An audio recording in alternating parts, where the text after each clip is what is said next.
وإذا قرئ القرآن فاستمعوا له وأنصتوا لعلكم ترحمون واذكر ربك في نفسك تضرعا وخيفة ودون الجهر من القول بالغدو والآصال ولا تكن من الغافلين.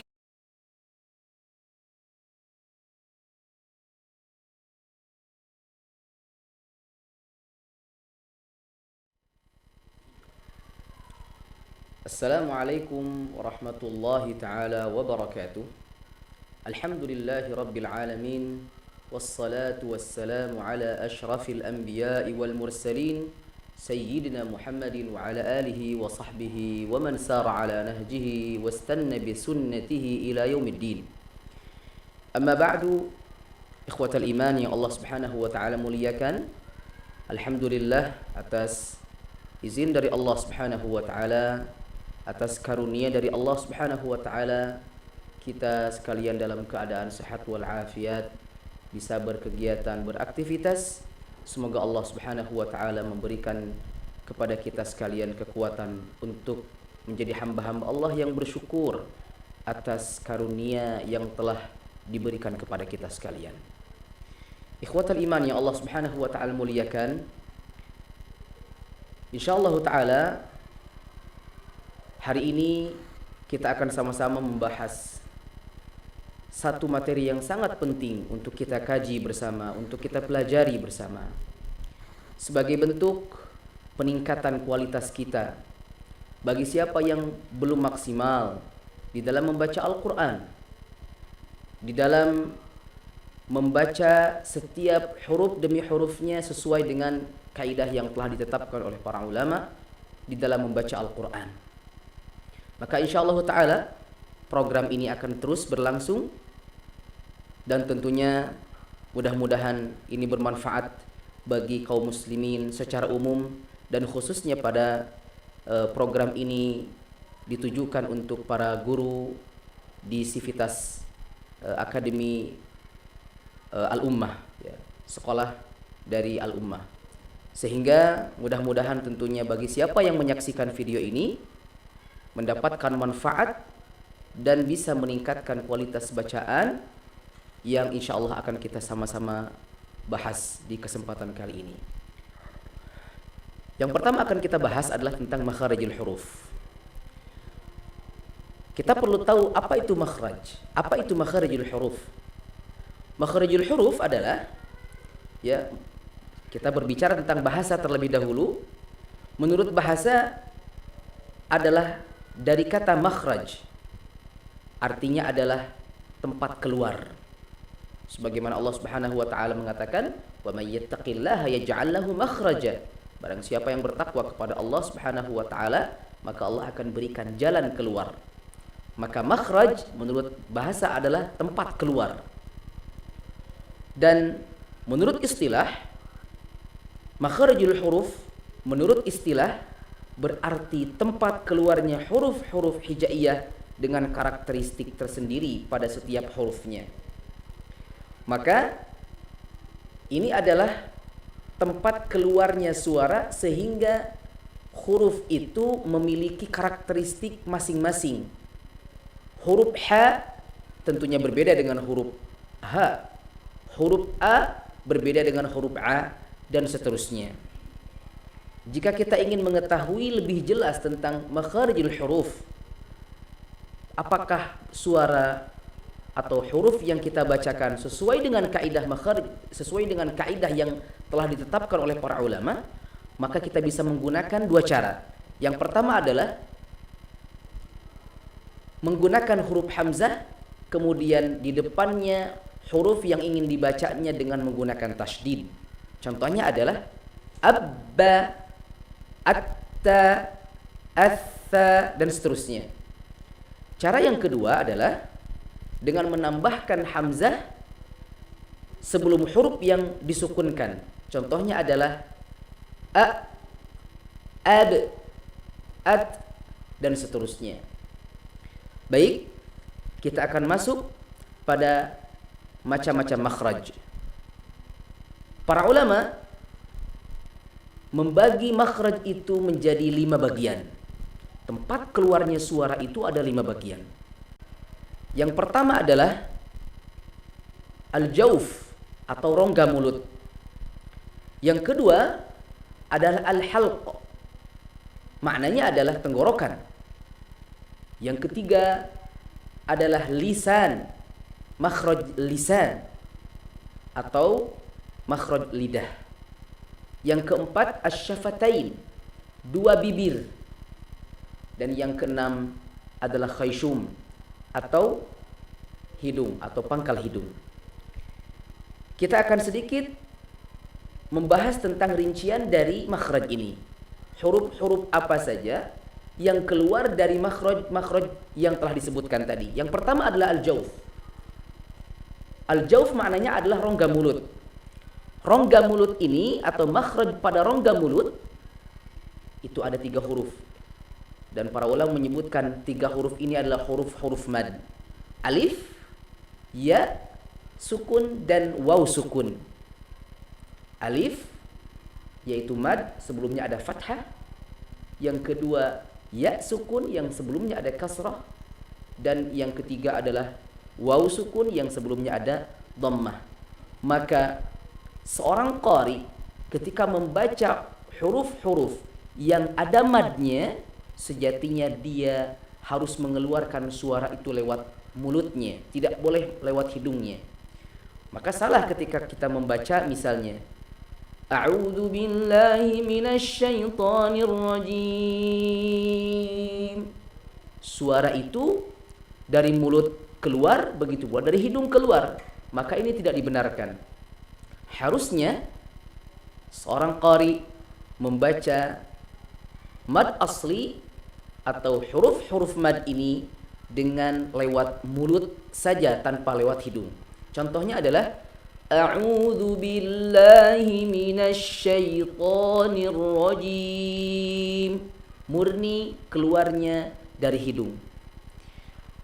Baik, ini yang pertama, makhraj al-jauf atau rongga mulut. Yang kedua adalah al-halq, makhraj dari tenggorokan. Kita perlu mengetahui tata letak dari makhraj atau tata letak dari huruf tersebut, di mana diletakkan sehingga kita bisa membaca huruf itu dengan benar. Makhraj halq terbagi menjadi 3. Yang pertama adalah tenggorokan bagian bawah. Pada makhraj ini ada 2 huruf. Yang pertama adalah hamzah, yang kedua adalah huruf ha. Kita akan coba dengan menggunakan konsep yang telah tadi disebutkan, ya, panjang dan juga sukun. Huruf hamzah. A i u ba u an ani a na minal mu'lima i an ani a. Jadi pembacaan huruf hamzah ini, karena hamzah memiliki atau sifatnya adalah sifat syiddah, harus tertahan, aliran suara tidak mengalir, maka harus tegas di dalam pengucapan huruf hamzah. A i u ba, maka tidak boleh dibaca a i u ba, tetapi a i u ba, ya. Ini makhraj hamzah atau huruf hamzah. Yang kedua huruf ha. Ha sekalipun makhrajnya sama dengan hamzah, akan tetapi sifatnya berbeda. Sifat daripada ha adalah rakhawa, mengalir. Dan lawan daripada mengalir tidak boleh, konsekuensi daripada mengalir adalah tidak diperbolehkan untuk dipantulkan. Kita akan baca huruf ha dengan benar. Ha hi hu bah hu han hani ha na minal muhlima hi han hani ha. Ya. Jadi jangan kita membaca huruf ha sukun ini dengan memantul.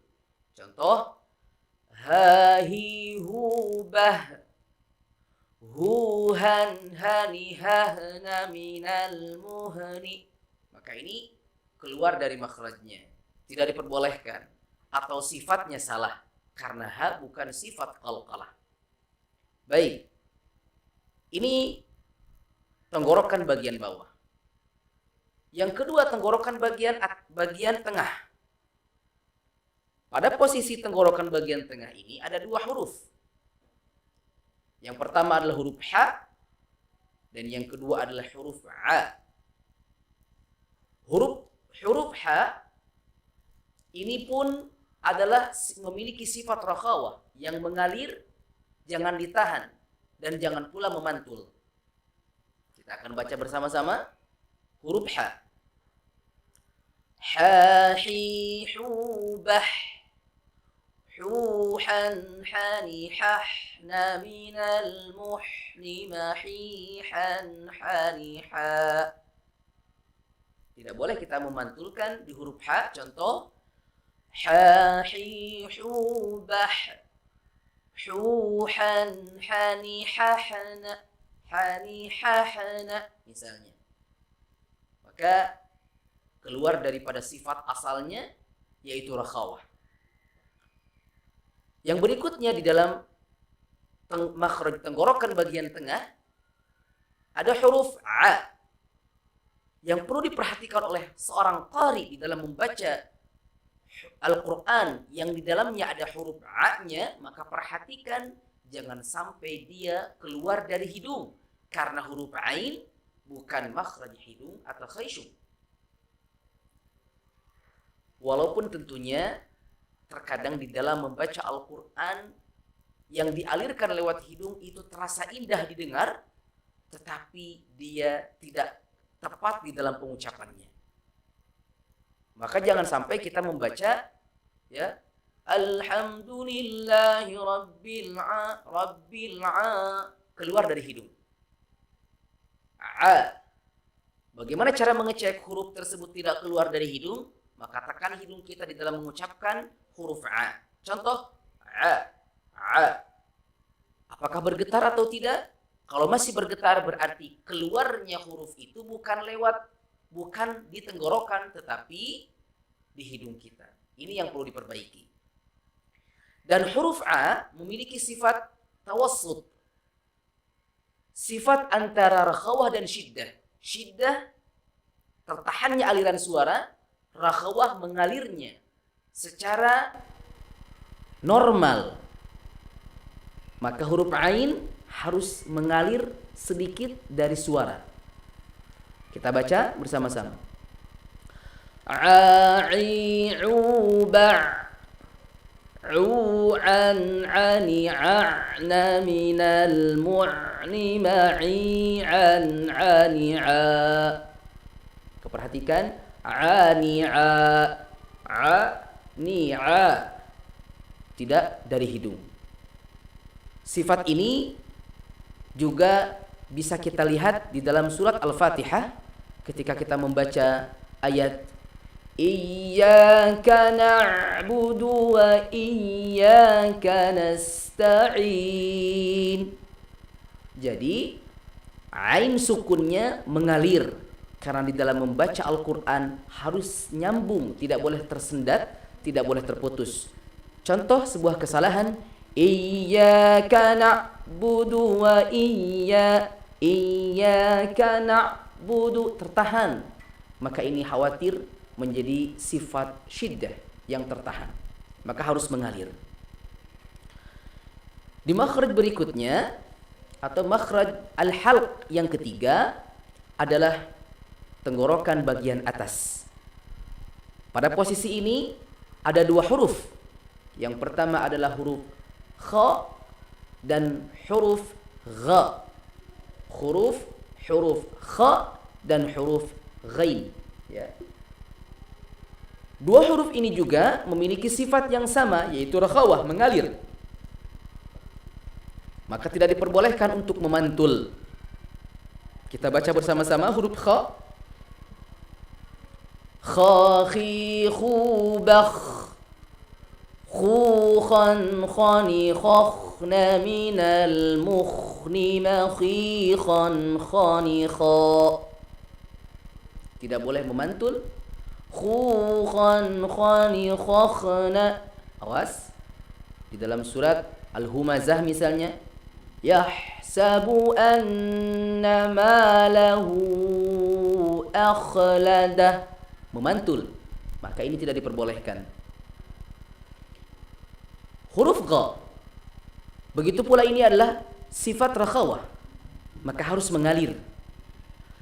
Kita baca bersama-sama. Ghaghiru bagh, ghughan ghani ghaghna minal mughni maghighan ghani gha. Maka jangan sampai kemudian kita membaca huruf ghain ini dengan memantul, atau dengan membaca huruf gha dengan huruf go. Maka konsekuensi daripada huruf go ketika dia berharokat sukun maka menjadi memantul. Ghairil magdu, karena pada posisi ini huruf G-nya bahasa Indonesia dia termasuk huruf syiddah atau tertutup, sehingga konsekuensinya adalah memantul ketika dia berharokat sukun.